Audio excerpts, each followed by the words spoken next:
everyone, we are here again talking about love. Love is a beautiful thing. So when you're starting a relationship, it's all about love. Through the journey, it's all about love. Even in our family, it's all about love. But today, we are talking about a special kind of love. Therefore, we are going to talk about the four ways to love. Before we proceed talking about the four ways to love, we're going to first introduce ourselves. To start with, I'm Chibale Chipulu Musa, Mrs. Musa. I'm Dr. Segombe Vasila, Mrs. Vasila. Talking about the four ways to love, the first point we're going to bring is lovers forever. When you're entering into a relationship, the first thing you want to do is to find a right partner, a partner for marriage, isn't it? Yes. So, when you're trying to know somebody, the hope is that you're going to love this person forever. So, find a partner. It's all about love. You give each other love, you show each other love. Love is a beautiful thing, especially if you find somebody whom you're very compatible with, the best partner. So therefore, when you find this partner, it should be lovers forever. Lovers forever is about accepting this person for who he is or for who she is, and then just loving this person with all your heart, unconditionally. Not that when you don't have money, no, I'm leaving this house, I no longer love you. When you have money, I'm going to join you again. No, but lovers forever is about accepting everything about this person and spending the rest of your lives together, loving each other all the time, unconditionally. And then the second thing that we want to talk about is commitment produces endurance. Oh yes, commitment produces endurance for sure. Love is a commitment. The moment you decide to marry somebody, actually the day you walk on the altar, you actually vow before God and men. You tell God that I'm marrying this person for eternity. It's actually for better, for worse. Yes. So while you're in that relationship, it's a commitment. Things will come, trials will come, temptations will come, but the commitment that you have towards this person and the commitment, especially the commitment before God. Because once you stand before God and say that I'm taking this person to be my lawful wedded husband, to be my lawful wedded wife, that's a very, very huge commitment. Yeah. So you have to know that this is a huge commitment that you're entering into. You have to know that what you are doing is something that is very acceptable before God. It's something that has been ordained by God. Therefore, you really need to commit to your partner in everything that you do. You need to be a person who is going to accept your partner. You need to play with your partner. You also need to pray with your partner. Yes. Prayer is the key thing in marriage. Prayer is the key thing in a relationship. Oh, yes. For you to build that commitment, it's not easy to commit to somebody. Mm-hmm. You've been growing up all alone, but you've been doing things by yourself. But once you get married to this person, it's a huge commitment. And without God, it's very difficult to keep the commitment. Therefore, marriage is a commitment, isn't it? Yeah, it is a commitment. And she talked about prayer. I remember there was a time we had a program as women who were talking about when do we pray, how do we pray. And so I feel like when you touched prayer, I thought I should just talk about it. You have, when do we pray? When there's a genuine need. So if we're talking about marriage and loving each other, you are coming together, different backgrounds altogether. This one grew up in this home, this one grew up in that home. So you have different backgrounds altogether and you are coming to stay with this person. Remember, I'll give you an example. Maybe you didn't, this person 25 years ago was born in this family and then they had things that they believed in. You also had things that you believed in, but you are coming together to create one thing. You are combining everything that you've grown up to believe in into one. So we are talking about producing endurance and as well as praying for your marriage. Remember in Jeremiah 33 verse 3, God says, "Call unto me and I'll show you mighty and great things which you've never seen before." So while you are in love with this person, why can't you go unto him and just ask God to bless your marriage, be with you throughout that journey, and commit yourselves to each other? And when you're moving with God, when you place God in the center of everything that you are doing, things just work out. Your love it flourishes and everything just works out perfectly. So the third thing that we're going to talk about, remember we are talking about the four ways to love. So we've actually talked about two, and the third thing that we're going to talk about is don't give to get. Oh yes.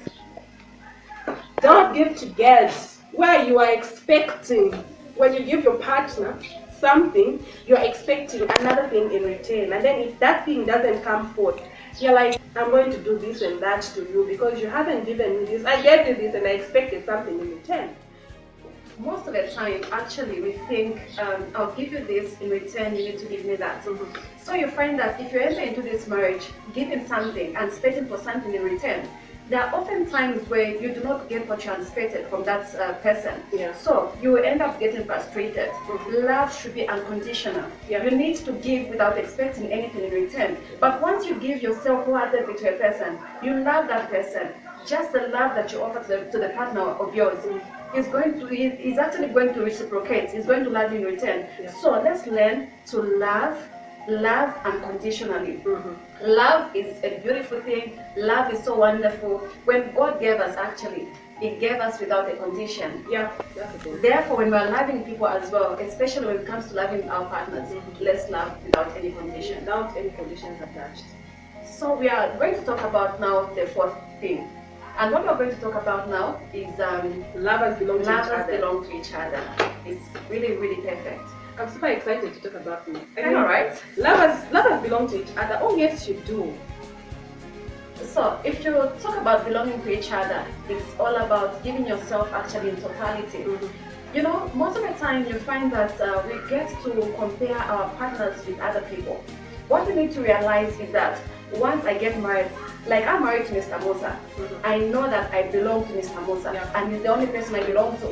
Therefore, I don't need to compare Mr. Musa with another man. Mhm.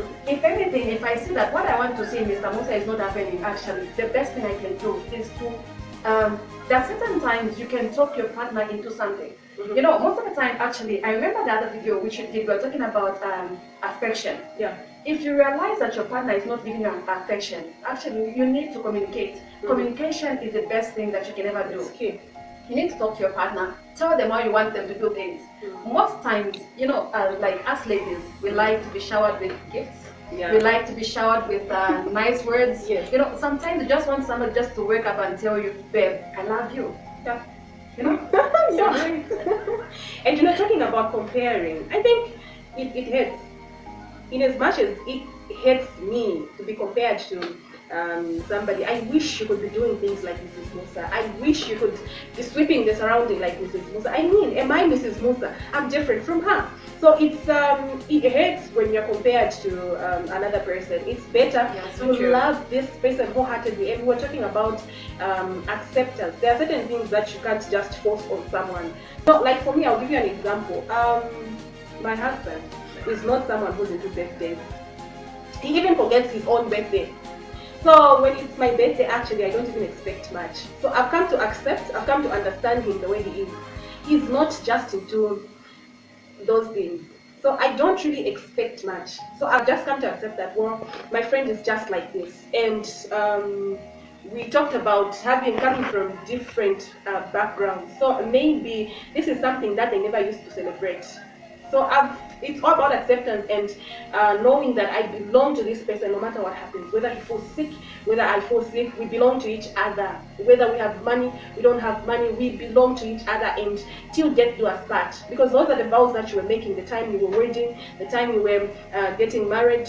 Maybe you didn't even wed, but the time you were getting married, you accepted and you said, I'm going to accept everything about you. I'm going to vow to love you wholeheartedly without any conditions. I'm going to love you. You know, when you talk about birthdays, you know, remembering certain events, you know, actually, most of the time, they say men don't remember these events most of the time, actually. You find that even your anniversary is you to remember that, oh, it's actually an anniversary, you know. So then you find that maybe you find somebody whose husband remembers birthdays, they remember anniversaries, they remember all these things. You don't need to actually compare yourself to that person because it will be so frustrating, actually.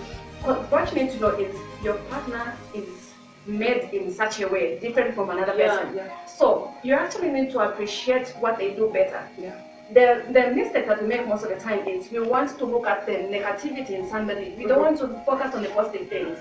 So if you realize that my partner is good at this, look at the positive things, appreciate it, and know the negative things actually, they won't matter.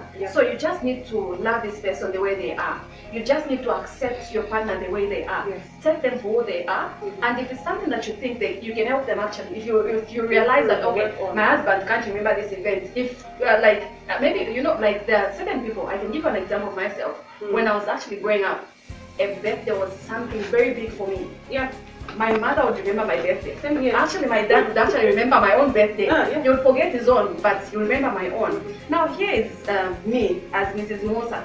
I find Mr. Musa, oh, probably if you can't remember my birthday, then I'll start saying, at my father's house, my father never used to forget my birthday, but you're forgetting my birthday. You know, it's actually not a good thing. Looking like for problem. Right. So what you need to do in such a situation, actually you just tell him to say, okay, on such a day, it's my birthday. Keep on reminding the person that come up with a strategy, like she said. There are certain things that you can just talk your partner into doing. Exactly. You know, if he doesn't remember when you were born or your birthday, just try to remind him maybe a day before, or maybe tomorrow is your birthday. Tell him to say, honey, tomorrow is my birthday. Please remember it, because those are the small things that we have to actually maybe teach our men to say, these are the things that we treasure so much. Even at my father's place, you know, birthdays are something that we used to treasure a lot, and at times we'll just sit as a family. If it's my birthday, we'll sit down as a family and just have a lunch on. Sometimes even invite people where you just sit and eat together and celebrate. This is the day my daughter was born. So I think those are the things that we have to actually be convincing our friends to say, okay, this is how I grew up. I would love it if you treated me like this on my big day or on my birthday. I think that would make a difference in our marriage, because we are, in as much as we are doing these things, we are also working towards achieving that happiness that we want in our marriage. So those are the 4 ways to love that we were talking about, and we have a lot actually. So just look out for many other things that we haven't talked about, that we haven't mentioned, because we have a lot of them. We really want to talk to you about the others that we've left out. There are a lot. We've left out affirmations, although she mentioned, but we want to talk about them in depth.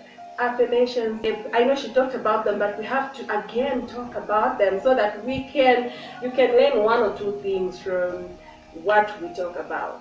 Maybe you have something to add.